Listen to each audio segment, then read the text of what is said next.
ਆ ਵੇਖੋ ਜਿਹੜਾ ਤੁਹਾਨੂੰ ਸਵੇਰੇ ਮੈਂ ਕਰਾਇਆ ਸੀ ਉਹਦੇ ਵਿੱਚ ਹੋਰ ਆਪਾਂ ਨਵਾਂ ਐਡ ਕਰ ਦਾਂਗੇ ਜੀਵਾ ਅਤੇ ਚਾਪ ਵਿੱਚ ਸੰਬੰਧ, ਯਾਨੀ ਕਿ ਰਿਲੇਸ਼ਨ ਕਾਹਦੇ ਲਈ ਕਰਨਾ, ਰਿਲੇਸ਼ਨ ਬਿਟਵੀਨ ਕੌਰਡ ਐਂਡ ਆਰਕ। ਸਵੇਰੇ ਤੁਹਾਨੂੰ ਕੀ ਦੱਸਿਆ ਸੀ ਮੈਂ ਵੀ ਜੇ ਸਰਕਲ ਹੈ, ਤੁਹਾਨੂੰ ਸਰਕਲ ਤਿੰਨ ਦੇਖਦੇ ਆ ਨਾ, ਨੰਬਰ 1 2 ਤੇ 3। ਵੇਖੋ 1 ਨੰਬਰ ਸਰਕਲ 'ਚ 2 ਪੁਆਇੰਟ ਲੈ ਲਏ, P ਦੇ ਕਿਉਂ, ਜੇਕਰ ਇਹਨਾਂ ਦਾ ਸ਼ਾਰਟੇਜ ਡਿਸਟੈਂਸ ਮਿਲਾਈਏ, ਸ਼ਾਰਟੇਜ ਡਿਸਟੈਂਸ ਮਿਲਾਇਆ ਸ਼ਾਰਟੇਜ ਡਿਸਟੈਂਸ ਬਣਾਵਾਂਗੇ ਤੇ ਕੀ ਬਣ ਜਾਏਗੀ, ਇਹ ਜੀਵਾ, ਜੀਵਾ ਬਣ ਗਈ। ਤੇ ਸ਼ਾਰਟੇਜ ਡਿਸਟੈਂਸ ਨੂੰ ਮਿਲਾਵਾਂਗੇ, ਜੀਵਾ ਬਣ ਗਈ। ਤੇ ਜੇਕਰ ਡਿਸਟੈਂਸ ਅਲੋਂਗ ਸਰਕਲ, ਚੱਕਰ ਦੇ ਨਾਲ ਨਾਲ ਸਰਕਲ ਬਣਾਵਾਂਗੇ ਤੇ ਆ ਕੀ ਬਣ ਜਾਏਗੀ, ਚਾਪ। ਹੁਣ ਵੇਖੋ ਆ ਜਿਹੜੀ ਜੀਵਾ ਵਾ ਤੇ ਚਾਪ, ਇਹਦੇ ਵਿਚਕਾਰ ਵੇਖੋ ਇੱਕ ਆ ਇੱਕ ਤੁਹਾਡੇ ਕੋਲ ਏਰੀਆ ਬਣ ਜਾਂਦਾ ਜੀ। ਇਹ ਕਿਹਦੇ ਕਿਹਦੇ 'ਚ ਆ, ਜੀਵਾ ਦੇ ਵਿੱਚ ਤੇ ਚਾਪ ਦੇ ਵਿੱਚ। ਇਹਨੂੰ ਕੀ ਕਹਾਂਗੇ ਆਪਾਂ, ਚੱਕਰੀ ਖੰਡ, ਚੱਕਰ ਖੰਡ ਵੀ ਕਹਿ ਸਕਦੇ ਜੀ ਤੇ ਚੱਕਰੀ ਖੰਡ ਵੀ ਕਹਿ ਸਕਦੇ ਜੀ। ਵੇਖੋ ਕੀ ਕੀਤਾ ਵਾ, ਆ ਸੈਕਿੰਡ ਸਰਕਲ 'ਚ ਵੇਖੋ ਇੱਕ ਸਰਕਲ ਤੇ 2 ਪੁਆਇੰਟ ਦਾ, ਇੱਕ P ਤੇ ਇੱਕ Q। ਹੁਣ P ਤੇ Q ਦੇ ਵਿੱਚ ਸਭ ਤੋਂ ਪਹਿਲਾਂ ਆਪਾਂ ਸ਼ਾਰਟੇਜ ਡਿਸਟੈਂਸ ਫਾਈਂਡ ਕਰਨਾ ਵਾ, ਫਿਰ ਡਿਸਟੈਂਸ ਅਲੋਂਗ ਸਰਕਲ ਕਰਨਾ ਵਾ। ਪਹਿਲਾਂ ਆਪਾਂ ਸ਼ਾਰਟੇਜ ਡਿਸਟੈਂਸ ਕਰੀਏ। ਸ਼ਾਰਟੇਜ ਡਿਸਟੈਂਸ ਬਿਲਕੁਲ ਸਿੱਧਾ ਆ ਬਣਾਤਾ, ਠੀਕ ਹੈ। ਫਿਰ ਡਿਸਟੈਂਸ ਅਲੋਂਗ ਚੱਕਰ ਦੇ ਨਾਲ ਨਾਲ, ਚੱਕਰ ਦੇ ਨਾਲ ਨਾਲ ਆ ਬਣ ਗਿਆ, ਠੀਕ ਹੈ। ਤੇ ਫਿਰ ਇਹਦੇ ਵਿੱਚ ਜਿਹੜੀ ਆ ਇਲਾਕਾ ਬਣੇਗਾ ਇਹ ਕੀ ਕਵਾਂਗੇ, ਕੀ ਬਣ ਗਿਆ, ਚੱਕਰੀ ਖੰਡ। ਤੇ ਇਹਨੂੰ ਇੰਗਲਿਸ਼ ਚ ਕੀ ਕਵਾਂਗੇ, ਸੈਗਮੈਂਟ ਆਫ ਸਰਕਲ। ਯਾਦ ਰੱਖਣਾ ਵੀ ਇੱਕ ਆ ਜਿਹੜੀ ਕੌਰਡ ਆ, CHORD ਦੀ ਕੌਰਡ ਤੇ ਆਰਕ, ਕੌਰਡ ਤੇ ਆਰਕ ਦੇ ਵਿੱਚ enclosed area, enclosed between chord and arc is called segment. ਇਹ ਯਾਦ ਰੱਖਣਾ ਵੀ ਸੈਗਮੈਂਟ ਕੌਰਡ ਤੇ ਆਰਕ ਦੇ ਵਿੱਚ ਜਿਹੜਾ ਏਰੀਆ ਐਨਕਲੋਜ਼ਡ ਹੈਗਾ ਉਹ ਆ। ਹੁਣ ਧਿਆਨ ਦਿਓ ਜੇ ਵੀ ਇੱਥੇ ਵੀ ਏਰੀਆ 2 ਬਣਦੇ ਜੀ। ਵੇਖੋ ਆ ਤੀਜਾ ਸਰਕਲ ਹੈ, ਵੇਖੋ ਤੀਜੇ ਸਰਕਲ ਦੀ ਸਮਝੋ, ਫਿਰ ਤੁਸੀਂ ਸ਼ਾਰਟੇਜ ਡਿਸਟੈਂਸ ਮਿਲਾਇਆ। ਵੇਖੋ ਇੱਕ ਤੁਹਾਡੇ ਕੋਲ ਆ ਬਣ ਗਿਆ ਏਰੀਆ, ਪਰ ਇੱਕ ਏਰੀਆ ਤੁਹਾਡੇ ਕੋਲ ਉੱਪਰ ਵੀ ਤੇ ਬਣਿਆ,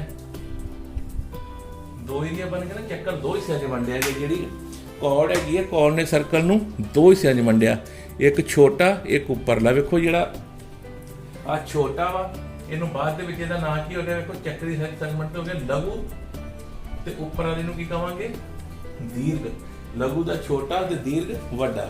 ਇਸੇ ਤਰੀਕੇ ਨਾਲ ਲਘੂ ਜਿਹੜਾ ਵਾ, ਲਘੂ ਨੂੰ ਇੰਗਲਿਸ਼ 'ਚ ਕੀ ਕਵਾਂਗੇ, ਮਾਈਨਰ ਸੈਗਮੈਂਟ, ਤੇ ਦੀਰਘ ਨੂੰ ਕੀ ਕਵਾਂਗੇ, ਮੇਜਰ ਸੈਗਮੈਂਟ ਕਵਾਂਗੇ। ਯਾਨੀ ਕਿ ਇੱਕ ਕੌਰਡ ਨੇ ਸਰਕਲ ਨੂੰ 2 ਹਿੱਸਿਆਂ 'ਚ ਵੰਡਿਆ ਵਾ, ਤੇ ਕੌਰਡ ਤੇ ਆਰਕ ਦੇ ਇਨਕਲੋਜ਼ਡ ਜਿਹੜਾ ਏਰੀਆ ਨੂੰ ਕਹਿੰਦੇ ਆਪਾਂ ਸੈਗਮੈਂਟ।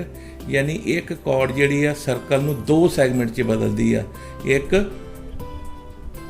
ਛੋਟਾ ਤੇ ਇੱਕ ਵੱਡਾ। ਛੋਟੇ ਨੂੰ ਲਘੂ, ਵੱਡੇ ਨੂੰ ਦੀਰਘ।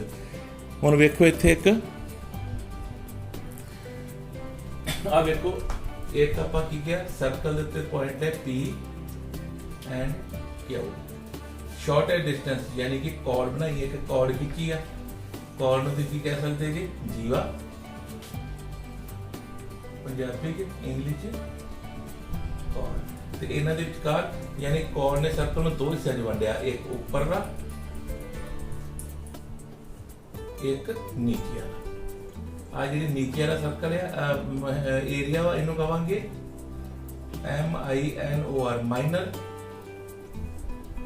ਸੈਗਮੈਂਟ। ਉੱਪਰ ਵਾਲੇ ਨੂੰ ਕੀ ਕਵਾਂਗੇ, MAJOR ਮੇਜਰ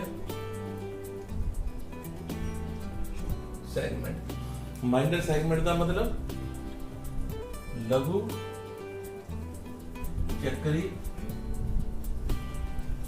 ਖੰਡ, ਤੇ ਮੇਜਰ ਦਾ ਮਤਲਬ ਦੀਰਘ, ਚੱਕਰੀ ਖੰਡ। ਲੱਗਿਆ ਪਤਾ ਵੀ ਕੌਰਡ ਜਿਹੜੀ ਆ ਉਹਨੇ 2 ਹਿੱਸਿਆਂ 'ਚ ਵੰਡਿਆ। ਹੁਣ ਇਹਦਾ ਜਿਹੜਾ ਤੀਜਾ ਜਿਹੜਾ ਸਪੈਸ਼ਲ ਇਹਦਾ ਕੇਸ ਬਣਦਾ, ਸਪੈਸ਼ਲ ਕੇਸ ਆ ਬਣਦਾ ਜੇ। ਵੇਖੋ ਆਪਾਂ ਇੱਕ ਸਰਕਲ ਲਿਆ, ਸਰਕਲ ਦੇ ਵਿੱਚ ਕੋਈ 2 ਪੁਆਇੰਟ ਇਸ ਤਰ੍ਹਾਂ ਦੇ ਲਏ ਜਿਹੜੇ ਤੁਹਾਨੂੰ ਦੱਸਿਆ ਸੀ ਵੀ ਜਿਨ੍ਹਾਂ ਦਾ ਉੱਪਰ नीचे ते ऊपर 1 डिस्टेंस है। इस सर्कल में 2 किसे की करते हैं ਬਰਾਬਰ ਹਿੱਸਿਆਂ 'ਚ ਵੰਡਦੇ ਆ। ਠੀਕ ਹੈ, ਤੇ ਫਿਰ ਆਹ ਤੁਹਾਡਾ ਕੀ ਬਣ ਜਾਂਦਾ, ਇਹ ਤੁਹਾਨੂੰ ਦੱਸਿਆ ਨਾ ਵੀ ਆਹ ਕੀ ਬਣ ਜਾਂਦਾ, ਉੱਪਰ ਸੈਮੀ ਸਰਕਲ ਬਣ ਜਾਂਦਾ ਹੈ। ਆਹ ਤੁਹਾਡਾ ਸੈਮੀ, ਇਹਨੂੰ ਕੀ ਕਹਿੰਦੇ ਨੇ ਆਪਾਂ, ਸੈਮੀ ਸਰਕਲ। ਤੇ ਆਹ ਜਿਹੜੀ ਤੁਹਾਡਾ ਕੀ ਹੋ ਗਿਆ, ਇਹਨੂੰ ਜਿਹੜੀ ਸੈਮੀ ਸਰਕਲ ਜੀ ਬਣਾਵਾਂਗੇ ਤੇ ਇਹ ਕਦੋਂ ਬਣਦਾ ਵਾ, ਜਿਹੜੀ ਪੀ ਕਿਊ ਕੀ ਬਣ ਜਾਏਗੀ ਫਿਰ ਤੁਹਾਡੀ ਡਾਇਆਮੀਟਰ। ਡਾਇਆਮੀਟਰ ਜਿਹੜੀ ਆ ਇਹ ਯਾਦ ਰੱਖਣੀ ਹੈ ਵੀ ਕਿਸੇ ਸਰਕਲ ਦਾ ਡਾਇਆਮੀਟਰ ਜਿਹੜਾ ਵਾ, ਡਾਇਆਮੀਟਰ ਯਾਨੀ ਕਿ ਵਿਆਸ, ਉਹ ਚੱਕਰ ਨੂੰ ਹਮੇਸ਼ਾ ਦੋ ਬਰਾਬਰ ਹਿੱਸਿਆਂ 'ਚ ਵੰਡਦਾ ਵਾ। ਜੇ ਪੀ ਕਿਊ ਡਾਇਆਮੀਟਰ ਹੋਏਗਾ ਤੇ ਚੱਕਰ ਨੂੰ ਦੋ ਬਰਾਬਰ ਹਿੱਸਿਆਂ 'ਚ ਵੰਡੇਗਾ। ਤੇ ਜਿਹੜਾ ਉੱਪਰਲਾ ਹਿੱਸਾ ਹੋਊਗਾ ਉਹਨੂੰ ਕਹਾਂਗੇ ਸੈਮੀ ਸਰਕਲ, ਨੀਚੇ ਵਾਲੇ ਨੂੰ ਵੀ ਸੈਮੀ ਸਰਕਲ ਕਹਾਂਗੇ। ਵੇਖੋ ਇਹਦੇ ਵਿੱਚ ਤੁਸੀਂ ਯਾਦ ਕੀ ਰੱਖਣਾ ਜੀ, ਕੀ ਤੁਹਾਡੇ ਕੋਲ ਵੇਖੋ ਜੀਵਾ ਤੇ ਚਾਪ ਯਾਨੀ ਕੋਡ ਤੇ ਆਰਕ ਨੇ ਤੁਹਾਨੂੰ ਕੀ ਦਿੱਤਾ ਜੀ। ਵੇਖੋ ਇੱਕ ਮਾਈਨਰ ਸੈਗਮੈਂਟ ਛੋਟੀ, ਇੱਕ ਮੇਜਰ ਸੈਗਮੈਂਟ ਉੱਪਰ ਜਿਹੜਾ ਵੱਡਾ ਹਿੱਸਾ ਵਾ, ਤੇ ਤੀਸਰਾ ਤੁਹਾਨੂੰ ਕੀ ਦਿੱਤਾ ਉਹਨਾਂ ਨੇ, ਇੱਕ semi circle, SEMI semi circle. Semi circle ਨੂੰ ਪੰਜਾਬੀ 'ਚ ਕਹਾਂਗੇ ਅਰਧ ਚੱਕਰ। ਇਹ ਤੁਹਾਡਾ ਫਸਟ ਪਾਰਟ, ਇਹਨੂੰ ਯਾਦ ਰੱਖਿਓ ਜੀ। ਸੈਕਿੰਡ ਪਾਰਟ ਮੈਂ ਤੁਹਾਨੂੰ ਦੱਸ ਦਿਆਂ ਦਾ ਕੀ ਕਰਨਾ ਜੀ। ਸੈਕਿੰਡ ਪਾਰਟ ਦੇ ਵਿੱਚ ਆਪਾਂ ਕਰਾਂਗੇ, ਹੁਣ ਵੇਖੋ ਜੀਵਾ ਤੇ ਚਾਪ 'ਚ ਸੰਬੰਧ ਕੀਤਾ ਨਾ, ਹੁਣ ਆਪਾਂ ਚਾਪ ਨੂੰ ਤੇ ਇਹੋ ਰਹਿਣ ਦਾਂਗੇ, ਪਰ ਜੀਵਾ ਦੀ ਥਾਂ ਤੇ ਕੀ ਲਵਾਂਗੇ, ਅਰਧ ਵਿਆਸ। ਹੁਣ ਵੇਖੋ ਬੇਟਾ ਆਹ ਕੀ ਬਣ ਗਿਆ ਜੀ, ਵੇਖੋ ਅਰਧ ਵਿਆਸ ਅਤੇ ਚਾਪ ਵਿੱਚ ਸੰਬੰਧ। ਹੁਣ ਸੰਬੰਧ ਕਾਹਦਾ, ਵੇਖੋ ਅਰਧ ਵਿਆਸ ਅਤੇ ਚਾਪ ਵਿੱਚ ਸੰਬੰਧ। ਤੇ ਅਰਧ ਵਿਆਸ ਕੀ ਹੁੰਦਾ ਜੀ, ਵੇਖੋ ਇੱਕ ਆ ਸਰਕਲ ਬਣਾਇਆ ਆਪਾਂ, ਚੱਕਰ, ਆ ਚੱਕਰ ਦਾ ਕੀ ਹੈ, ਸੈਂਟਰ, ਸੈਂਟਰ ਨੂੰ ਡੋਨੇਟ ਕਰ ਲਓ O ਦੇ ਨਾਲ। ਹੁਣ ਵੇਖੋ ਇਹਦੇ ਦੋ ਅਰਧ ਵਿਆਸ ਖਿੱਚੀਏ, O ਤੋਂ ਲੈ ਕੇ ਇੱਕ P ਤੱਕ, ਇੱਕ ਆ ਅਰਧ ਵਿਆਸ ਹੋ ਗਿਆ। ਵੇਖੋ OP ਵੀ ਤੁਹਾਡਾ ਕੀ ਆ, R ਦਾ ਮਤਲਬ ਕੀ ਹੁੰਦਾ, ਅਰਧ ਵਿਆਸ, ਰੇਡੀਅਸ। O ਤੋਂ ਲੈ ਕੇ Q ਤੱਕ ਇੱਕ ਆ ਵੀ ਅਰਧ ਵਿਆਸ ਖਿੱਚ ਲਓ। ਵੇਖੋ ਆ ਵੀ ਅਰਧ ਵਿਆਸ, ਆ ਵੀ ਅਰਧ ਵਿਆਸ। OQ ਫਿਰ ਤੁਹਾਡਾ ਕੀ ਆ, ਉਹ ਵੀ ਅਰਧ ਵਿਆਸ ਆ।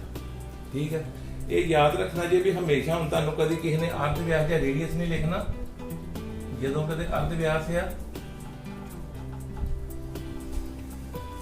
ਜਾਂ ਰੇਡੀਅਸ ਹੈ, ਇਹਦੀ ਥਾਂ ਦੋਵਾਂ ਦੀ ਥਾਂ ਤੇ ਤੁਹਾਨੂੰ ਸਿਰਫ ਕੀ ਲਿਖਿਆ ਜਾਏਗਾ, R ਲਿਖਿਆ ਜਾਏਗਾ। ਤੁਸੀਂ ਆਪੇ ਸਮਝਣਾ ਵੀ R ਦਾ ਮਤਲਬ ਅਰਧ ਵਿਆਸ ਜਾਂ ਰੇਡੀਅਸ ਗੱਲ ਕਰਦੇ ਪਏ। ਵੇਖੋ ਇੱਕ ਅਰਧ ਵਿਆਸ ਆ ਹੋ ਗਿਆ, ਇੱਕ ਅਰਧ ਵਿਆਸ ਆ ਹੋ ਗਿਆ, ਦੋ ਅਰਧ ਵਿਆਸ ਆ। ਇਹਨਾਂ ਦੇ ਵਿੱਚ ਜਦੋਂ ਦੋ ਅਰਧ ਵਿਆਸ, ਇਹਨਾਂ ਦੇ ਵਿੱਚ ਇੱਥੇ ਕੀ ਬਣੇਗਾ, ਇੱਕ ਐਂਗਲ। ਆ ਜਿਹੜਾ ਐਂਗਲ ਆ ਨਾ, ਇਹ ਆਪਾਂ ਨੂੰ ਪਤਾ ਨਹੀਂ ਹੈ ਵੇਖੋ ਕਿੰਨੇ ਡਿਗਰੀ ਦਾ ਵਾ ਐਂਗਲ। ਜਦੋਂ ਪਤਾ ਨਹੀਂ ਹੋਵੇ ਐਂਗਲ ਨੂੰ ਆਪਾਂ ਕਿਹਦੇ ਨਾਲ ਡਿਨੋਟ ਕਰਾਂਗੇ, ਕੋਣ, ਕੋਣ ਜਾਂ ਐਂਗਲ। ਇਹਨੂੰ ਕੀ ਲਿਖਾਂਗੇ ਆਪਾਂ, ਥੀਟਾ। ਇਸ ਤਰ੍ਹਾਂ ਕਰਕੇ ਆ ਦੇਖੋ ਕੋਣ ਤੇ ਐਂਗਲ ਨੂੰ ਕਿਹਦੇ ਨਾਲ ਡਿਨੋਟ ਕੀਤਾ, ਇਹਦਾ ਮਤਲਬ ਕੀ ਆ, ਥੀਟਾ। ਇਹ ਯਾਦ ਰੱਖਣਾ ਇਹ ਸਾਰਿਆਂ ਨੇ, ਥੀਟਾ। ਇੱਥੇ ਤੁਹਾਡਾ ਇੱਕ ਐਂਗਲ ਬਣ ਗਿਆ। ਤੇ ਫਿਰ ਵੇਖੋ ਦੋ ਅਰਧ ਵਿਆਸ ਤੇ ਆ ਤੁਹਾਡੀ ਕੀ ਹੈ, ਵੇਖੋ P ਤੋਂ ਲੈ ਕੇ Q ਤੱਕ ਡਿਸਟੈਂਸ ਅਲੋਂਗ ਸਰਕਲ। ਇਹ ਕੀ ਬਣ ਗਈ ਤੁਹਾਡੀ, ਚਾਪ ਜਾਂ ਆਰਕ। ਤੇ ਵੇਖੋ ਆ ਜਿਹੜੀ ਚੀਜ਼ ਬਣ ਗਈ, ਹੁਣ ਆ ਏਰੀਆ ਬਣ ਗਿਆ ਇੱਕ। ਜਦੋਂ ਅਰਧ ਵਿਆਸ ਤੇ ਚਾਪ ਲਈ ਤੇ ਇਸ ਨੂੰ ਕੀ ਕਹਾਂਗੇ ਆਪਾਂ, ਸੈਕਟਰ, ਸੈਕਟਰ ਆਫ ਸਰਕਲ। ਤੇ ਪੰਜਾਬੀ ਜਿਹਨੂੰ ਕੀ ਕਹਾਂਗੇ, ਅਰਧ ਵਿਆਸੀ ਖੰਡ। ਹੁਣ ਜਿਹੜੇ ਬਣੇ ਅਰਧ ਵਿਆਸੀ ਖੰਡ, ਤੇ ਅਰਧ ਵਿਆਸੀ ਖੰਡ ਵੀ ਕੀ ਹੋਣਗੇ, ਫਿਰ ਦੋ ਹੋਣਗੇ। ਕਿਹੜੇ ਕਿਹੜੇ, ਵੇਖੋ ਆ ਸਰਕਲ,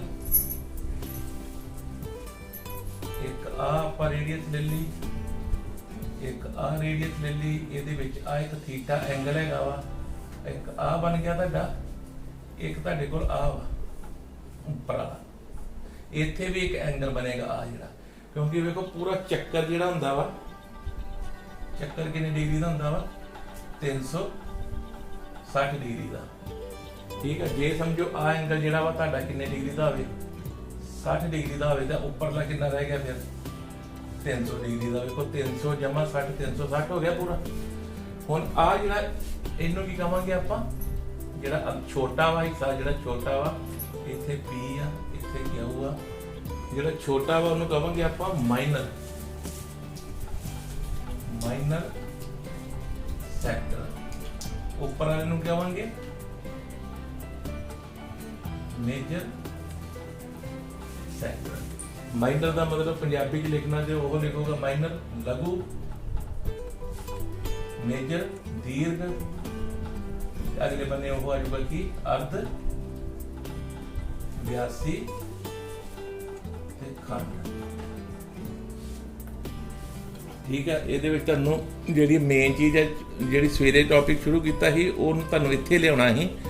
ਵੇਖੋ ਕੀ ਕੀ ਚੀਜ਼ਾਂ ਬਣਾਈਆਂ ਵਾ ਆਪਾਂ, ਦੋ ਚੀਜ਼ਾਂ ਜਿਨ੍ਹਾਂ ਤੋਂ ਤੁਹਾਨੂੰ ਭੁਲੇਖਾ ਬਾਰ-ਬਾਰ ਪੈਣਾ ਵਾ। ਇੱਕ ਤੁਹਾਨੂੰ ਪੈਣਾ ਵਾ ਸੈਕਟਰ ਤੇ ਸੈਗਮੈਂਟ, ਯਾਨੀ ਕਿ ਫਰਕ ਕਾਹਦਾ ਤੁਹਾਨੂੰ ਭੁਲੇਖਾ ਪੈਣਾ ਵਾ ਵੀ ਸੈਕਟਰ ਕਿਹੜਾ ਹੁੰਦਾ ਤੇ ਸੈਗਮੈਂਟ ਕੀ ਹੁੰਦੀ ਆ, ਜਾਂ ਅਰਧ ਵਿਆਸੀ ਖੰਡ ਕੀ ਹੁੰਦਾ ਤੇ ਚੱਕਰੀ ਖੰਡ ਕੀ ਹੁੰਦਾ ਵਾ। ਉਹਦੇ ਹੱਥ ਇਹਨੂੰ ਦੁਬਾਰਾ ਰਿਪੀਟ ਕਰੋ ਇੱਕ ਨਾ। ਆ ਵੇਖੋ ਇਹਨੂੰ ਰਿਪੀਟ ਕਰੀਏ, ਕੀ ਚੀਜ਼ ਹੋ ਗਿਆ। ਵੇਖੋ ਪਹਿਲੇ ਨੰਬਰ ਤੇ ਤੁਹਾਡਾ ਕੀ ਆ, ਤੁਸੀਂ ਯਾਦ ਰੱਖਣਾ ਚੱਕਰੀ ਖੰਡ। ਚੱਕਰੀ ਖੰਡ ਦੀ ਕਿਹਦੇ ਨਾਲ ਬਣਦਾ, ਵੇਖੋ ਯਾਦ ਰੱਖਿਓ, ਜੀਵਾ ਅਤੇ ਚਾਪ ਦੇ ਨਾਲ। ਠੀਕ ਆ, ਇੱਕ ਜੀਵਾ ਇੱਕ ਚਾਪ, ਇਹਦੇ ਨਾਲ ਬਣੇਗਾ ਤੁਹਾਡਾ ਚੱਕਰੀ ਖੰਡ। ਤੇ ਚੱਕਰੀ ਖੰਡ ਦੇ ਅੱਗੇ ਦੋ ਹਿੱਸੇ ਬਣਨਗੇ, ਕਿਹੜਾ, ਇੱਕ ਲਘੂ ਚੱਕਰ ਖੰਡ ਜਾਂ ਚੱਕਰੀ ਖੰਡ ਤੇ ਇੱਕ ਦੀਰਘ ਚੱਕਰ ਜਾਂ ਚੱਕਰੀ ਖੰਡ। ਲਘੂ ਨੂੰ ਮਾਈਨਰ ਸੈਗਮੈਂਟ ਤੇ ਦੀਰਘ ਨੂੰ ਮੇਜਰ ਸੈਗਮੈਂਟ। ਇਸ ਤਰ੍ਹਾਂ ਜਦੋਂ ਅਰਧ ਵਿਆਸੀ ਖੰਡ ਦੇ ਆਵਾਂਗੇ ਤੇ ਅਰਧ ਵਿਆਸੀ ਖੰਡ ਕਿਸ ਤਰ੍ਹਾਂ ਬਣੇਗਾ, ਅਰਧ ਵਿਆਸ, ਵੇਖੋ ਅਰਧ ਵਿਆਸੀ ਵਿੱਚ ਹੀ ਲਿਖਿਆ ਉੱਤੇ ਆ ਗਿਆ, ਅਰਧ ਵਿਆਸ ਤੇ ਚਾਪ। ਇਹਦੇ ਵੀ ਦੋ ਬਣਨਗੇ, ਇੱਕ ਲਘੂ ਤੇ ਇੱਕ ਦੀਰਘ। ਲਘੂ ਨੂੰ ਮਾਈਨਰ ਸੈਕਟਰ, ਦੀਰਘ ਨੂੰ ਮੇਜਰ ਸੈਕਟਰ। ਬਸ ਫਰਕ ਵੇਖੋ ਕੀ ਆ, ਜਿਹੜਾ ਚੱਕਰੀ ਖੰਡ ਹੈ ਇਹਦੇ ਚ ਐਂਗਲ ਨਹੀਂ ਹੁੰਦਾ, ਕਿਉਂਕਿ ਸਿੱਧੀ ਰੇਖਾ ਹੈ ਬਿਲਕੁਲ। ਆ ਜਿਹੜੀ ਲਾਈਨ ਸੈਗਮੈਂਟ ਆ ਇਹ ਬਿਲਕੁਲ ਸਟ੍ਰੇਟ ਆ, ਇੱਥੇ ਕੋਈ ਵੀ ਐਂਗਲ ਨਹੀਂ ਬਣਦੇ ਆ, ਕਿਉਂਕਿ ਸੈਂਟਰ ਇਹਦਾ ਕਿਤੇ ਹੋਰ ਹੈਗਾ ਸਰਕਲ ਦਾ। ਤੇ ਇਹਦੇ ਵਿੱਚ ਕੀ ਆ, ਇੱਥੇ ਦੋ ਵੇਖੋ, ਇੱਕ ਆ ਤੇ ਇੱਕ ਆ, ਦੋ ਅਰਧ ਵਿਆਸ ਜਦੋਂ ਮਿਲਦੀਆਂ ਵਾ ਕਿਸੇ ਵਰਟੈਕਸ ਤੇ, ਯਾਨੀ ਕਿਸੇ ਨੁੱਕਰ ਤੇ, ਆ ਵਰਟੈਕਸ ਹੈਗਾ, ਇੱਥੇ ਇੱਕ ਐਂਗਲ ਕ੍ਰੀਏਟ ਹੁੰਦਾ ਬਣਦਾ ਵਾ।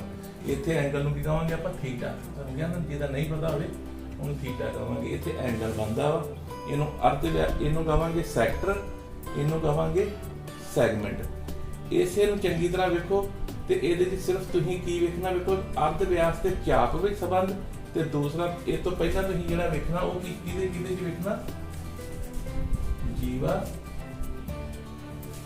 ਅਤੇ